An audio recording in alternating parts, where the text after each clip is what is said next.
Hello everyone, সবাইকে এই সেকশনে স্বাগত জানাচ্ছি। তো এই সেকশনের নাম হচ্ছে ভিউ পোর্ট শেডিং এবং এই ক্লাসে আমরা শিখবো হচ্ছে ওভারলেস এবং ফেস ওরিয়েন্টেশন সম্পর্কে। তো ভিউ পোর্ট শেডিংটা কি, এটা নিয়ে একটু আলোচনা করি। ভিউ পোর্ট শেডিংটা হচ্ছে আপনি যে 3D মডেলিংটা করতেছেন, এইটার যে ভিউ পোর্টটা বা আপনি যে ইন্টারফেসের উপর কাজ করতেছেন, এই ইন্টারফেসটাকে পরিবর্তন করাটাই মূলত ভিউ পোর্ট শেডিং এর কাজ। ওকে, তো চলেন আমরা শুরু করি। তো আমরা প্রথমে ব্লেন্ডারের মধ্যে চলে যাই।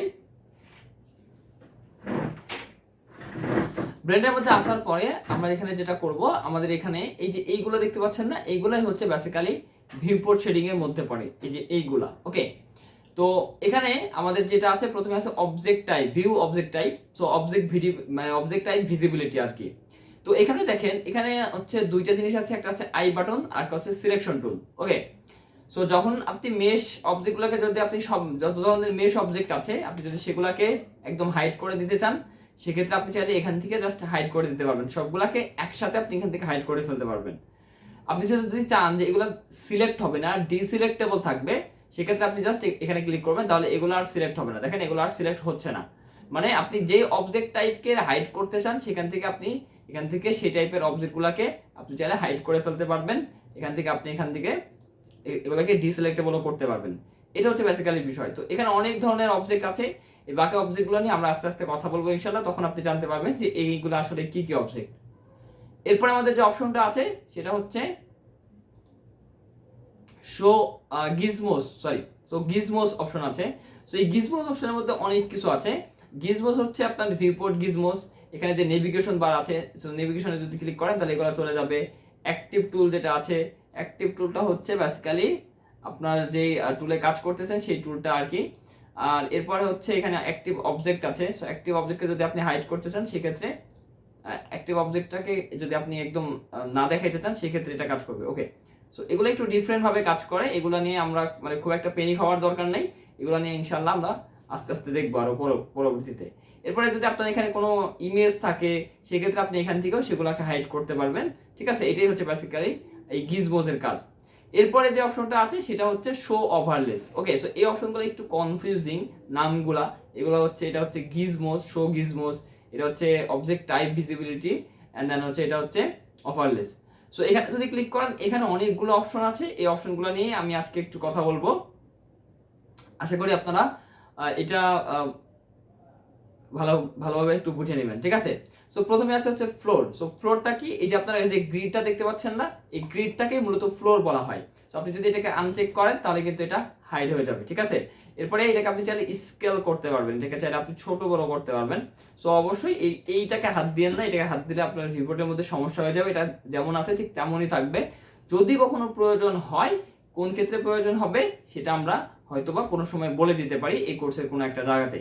এরপর আছে এক্সিস। সো এক্সিসটা হচ্ছে, এখানে দেখেন আমাদের এক্স অ্যাক্সিস এবং ওয়াই অ্যাক্সিস দেখাচ্ছে। আপনি যদি জেড অ্যাক্সিসটাও দেখতে চান, সেক্ষেত্রে আপনি যদি এখানে জেড এ ক্লিক করেন, তাহলে জেড অ্যাক্সিসটাও কিন্তু এভাবে ব্লু কালারের মধ্যে কিন্তু এটা দেখা যাচ্ছে। আপনি যদি অন্যগুলো হাইড করতে চান বা সবগুলো যদি আপনি হাইড করে দিতে চান, সেক্ষেত্রে কিন্তু এখানে এগুলোকে হাইড বা শো করতে পারবেন। ওকে, আশা করি আমি আপনাদেরকে বুঝাইতে পারছি। এরপরে আছে হচ্ছে এখানে 3D কার্সার আছে। যদি 3D কার্সারকে যদি আপনি হাইড করতে চান, সেক্ষেত্রে আপনি 3D কার্সারটা হাইড করতে পারবেন। আপনি যদি টেক্সট ইনফো হাইড করতে চান, টেক্সট ইনফো হচ্ছে যে এখানে যে লেখাগুলো দেখতেছেন না, এগুলাই হচ্ছে বেসিক্যালি টেক্সট ইনফো। ওকে, সো টেক্সট ইনফো এখানে যদি আনচেক দিই, তাহলে সেগুলো কিন্তু হাইড হয়ে যাবে। এরপর আছে অ্যানোটেশনস। ঠিক আছে, অ্যানোটেশনস। সো অ্যানোটেশনস হচ্ছে এই যে এই টুলটা। সো আপনি যদি এখানে নিয়ে আপনি যদি এটাকে এভাবে ড্র করেন, এখন যদি আপনি এটাকে হাইড করে দিতে চান, সেক্ষেত্রে আপনি চাইলে অ্যানোটেশনগুলোকে এখান থেকে আপনি চাইলে এটাকে হাইড করে দিতে পারেন, অথবা আপনি চাইলে এই অ্যানোটেশনগুলোকে ডিলিটও করে দিতে পারেন। সেক্ষেত্রে আপনি এন প্রেস করবেন, এন্ড দেন হচ্ছে ভিউয়ে যাবেন, এন্ড দেন একদম নিচে অ্যানোটেশন পাবেন, এটাকে আপনি এখান থেকে রিমুভ করে দিবেন, তাহলে কিন্তু এই অ্যানোটেশনটা রিমুভ হয়ে যাবে।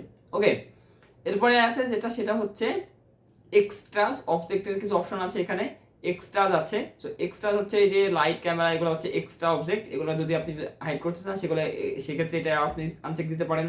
আপনি যদি এখান থেকে অরিজিনটা দেখতে না চান, অবজেক্টের যে অরিজিনটা আছে, যে মাঝখানে যে একটা পয়েন্ট ডট, এই ডটটা যদি আপনি দেখতে না চান, সেক্ষেত্রে এখান থেকে আপনি হাইড করতে পারেন। আপনি অ্যানিমেশনের ক্ষেত্রে বোনস লাগে, তারপর মোশন পাথ আসে, সেগুলো যদি হাইড করতে চান, সেক্ষেত্রে আপনি এখান থেকে এগুলো আনচেক করতে পারেন। এরপরে আমাদের নিচে তিনটা অপশন আছে, এই তিনটা অপশনের মধ্যে আমি দুইটা নিয়ে আলোচনা করব, এটা নিয়ে আমরা পরবর্তী নিয়ে আলোচনা করব, ঠিক আছে। সো আমি প্রথমে যেটা আছে সেটা হচ্ছে ওয়্যার ফ্রেম। ওয়্যার ফ্রেম যদি চেক মার্ক করেন তাহলে আপনার অবজেক্টের মধ্যে একটা পরিবর্তন আসবে, ঠিক আছে। অবজেক্টের ভিজিবিলিটির মধ্যে একটা পরিবর্তন আসবে। সেটা হচ্ছে ধরেন আমাদের অবজেক্টটা দেখতে এখন এমন লাগতেছে, এখন যদি আমি এটাকে ওয়্যার ফ্রেমটা অন করে দেই তাহলে এই ওয়্যার ফ্রেমটা দেখা যাচ্ছে, আমাদের অবজেক্টের যে মেশ আছে সেটা কিন্তু আমরা এখানে কি করতে পারতেছি, দেখতে পাচ্ছি। ওকে, আশা করি আমি আপনাদেরকে এটা বুঝাইতে পারছি। সেটা হচ্ছে আমরা কি এখানে এটাকে দেখতে পাচ্ছি। সো এটাই হচ্ছে বেসিক্যালি ওয়্যার ফ্রেম। আপনি চাইলে এটার অপাসিটিটা কম বেশি করতে পারেন, এটার ওয়্যার ফ্রেমের পরিমাণটা আপনি চাইলে এখান থেকে কম বেশি করতে পারেন, অ্যান্ড দেন আপনি চাইলে এটাকে আনচেক করে দিতে পারেন, ঠিক আছে। এরপরে আমাদের যে বিষয়টা আছে সেটা হচ্ছে ফেস ওরিয়েন্টেশন। এটা খুবই মানে গুরুত্বপূর্ণ একটা জিনিস, খুবই মানে ইম্পর্টেন্ট একটা টপিক। এটা খুব ভালোভাবে বুঝবেন। আমরা যে কোনো জিনিসের কিন্তু সোজা এবং উল্টা পার্ট আছে, এই মেশের ক্ষেত্রেও সোজা পার্ট এবং উল্টা পার্ট আছে। অনেক সময় দেখা যায় যে আমরা যদি কোনো একটা পার্ট ধরেন উল্টাই ফেলি সামহাও, তখন কিন্তু আমাদের মেশের মধ্যে পরিবর্তন করতে খুব সমস্যা হয় বা কোনো এরর দেখা যায়, ঠিক আছে। সো আপনি যদি এখান থেকে লেটস সি আমি এখান থেকে একটা কিছু একটা করলাম, করার পরে আমি এখান থেকে আমি একটা অপশন ব্যবহার করলাম, দেখেন এখন আমার এখানে একটা এরর দেখা দিচ্ছে। সো এটা কি, এটা একটা এরর। এখন এই এররটা কিভাবে সলভ করবেন, এইরকম যদি আপনাদের এরর আসে সেক্ষেত্রে আপনাদের চেক করতে হবে হচ্ছে ফেস ওরিয়েন্টেশন, যেটা নিয়ে আমরা হয়তো সামনের ক্লাসে প্র্যাকটিক্যালি দেখবো। সো ফেস ওরিয়েন্টেশনটা চেক করতে হবে। সো ফেস ওরিয়েন্টেশন অন করলে কি হবে, আপনাকে দুইটা কালারে আপনার এই যে ইয়াটা আছে মানে ভিজুয়ালটা সেটা দেখাবে। তো দেখেন যেটা হচ্ছে গ্রিন কালার বা সরি যেটা হচ্ছে ব্লু কালার সেটা হচ্ছে ওকে, মানে এটা হচ্ছে বাইরের সাইডটা, আউটসাইড, ওকে। আর যেটা হচ্ছে রেড কালার সেটা হচ্ছে ইনসাইড। এখন আপনি চিন্তা করেন এই হাতটাকে যদি আমি এদিকে যদি গ্রিন কালার ব্লু কালার ধরি আর এদিকে যদি রেড কালার ধরি, এখন এটা কিন্তু ওকে, সবকিছু এরকম আছে। কিন্তু যদি ধরেন আমার এই হাতের এটা যদি কোনো ভাবে এদিকে উল্টায় যায়, এদিকে কোনো জায়গায় যদি রেড চলে আসে, তার মানে কি এটা কিন্তু আমার জন্য ডেঞ্জারাস এবং এই মেশের জন্য কিন্তু ডেঞ্জারাস। সো এই জন্য আপনাকে যেটা করতে হবে সেটা হলো অবশ্যই আপনার ফেস ওরিয়েন্টেশনটা চেক করে নেবেন। যদি কখনো আপনি এই ধরনের এরর পান, যদি আপনাদের মেশের মধ্যে এরকম এরর আসে, সো এবং এটা সলভ করবেন কিভাবে, এটা সলভ করার নিয়ম হচ্ছে জাস্ট আপনি যে মেশটাকে আপনি রেড হয়ে আছে বা যেগুলো রেড হয়ে আছে আপনি সেগুলো সিলেক্ট করে শিফট এন প্রেস করবেন। শিফট এন প্রেস করলে যেটা হবে এটাকে রিক্যালকুলেট করবে, নর্মাল ফেসে রিক্যালকুলেট করে এটা ঠিক করে ফেলবে। এন্ড দেন যদি আপনি কোনোগুলোকে রেড করার প্রয়োজন হয় আপনি শিফট এন প্রেস করে এই ইনসাইডে ক্লিক করবেন, তাহলে দেখেন এগুলো এখন রেড হয়ে গেছে। এখন যদি আমি ওই কমান্ডটা ব্যবহার করি, Ctrl+3 দেই, সরি আমি কিছু একটা ব্যবহার করলাম, তো এখন দেখেন এখানেও কিন্তু এরর আছে, আপনারা হয়তো বুঝতে পারতেছেন না। আমি ফেস ওরিয়েন্টেশনটা অফ করে দেই, তো দেখেন এখানে কিন্তু এই যে দেখেন এররটা দেখা যাচ্ছে।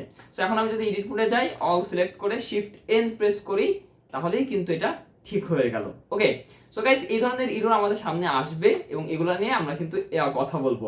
এবং অবশ্যই এছাড়াও আরো কিছু কাজ আছে, আরো কিছু বিষয় আছে যেগুলোর ক্ষেত্রে আমাদের ফেস ওরিয়েন্টেশনটাও কিন্তু খুবই গুরুত্বপূর্ণ একটা বিষয়। ওকে, এরপরে আরেকটা জিনিসটা আমি এর আগেও কথা বলছিলাম, সেটা হচ্ছে এক্সরে মুড। ওকে, সো এটা হচ্ছে এক্সরে মুড।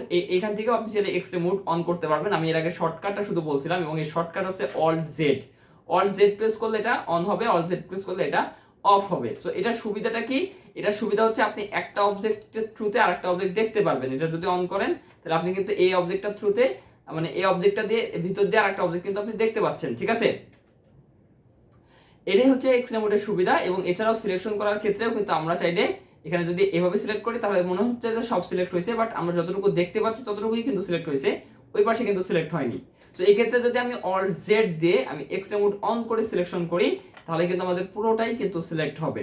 সো এই দুইটা কিন্তু আমাদের এক্সরে মোডের সুবিধা। ওকে গাইজ, তো আশা করি আমি আপনাদেরকে বুঝাইতে পারছি যে এটা ঠিক ফেস ওরিয়েন্টেশন এবং এক্সরে মোডটা ঠিক কিভাবে কাজ করতেছে এবং এগুলো আমাদের কোন কোন কাজে লাগতে পারে। সো গাইজ এই ক্লাসটা এই পর্যন্তই, আমাদের দেখা হচ্ছে পরবর্তী ক্লাসে। সে পর্যন্ত সবাই ভালো থাকবেন, আল্লাহ হাফেজ।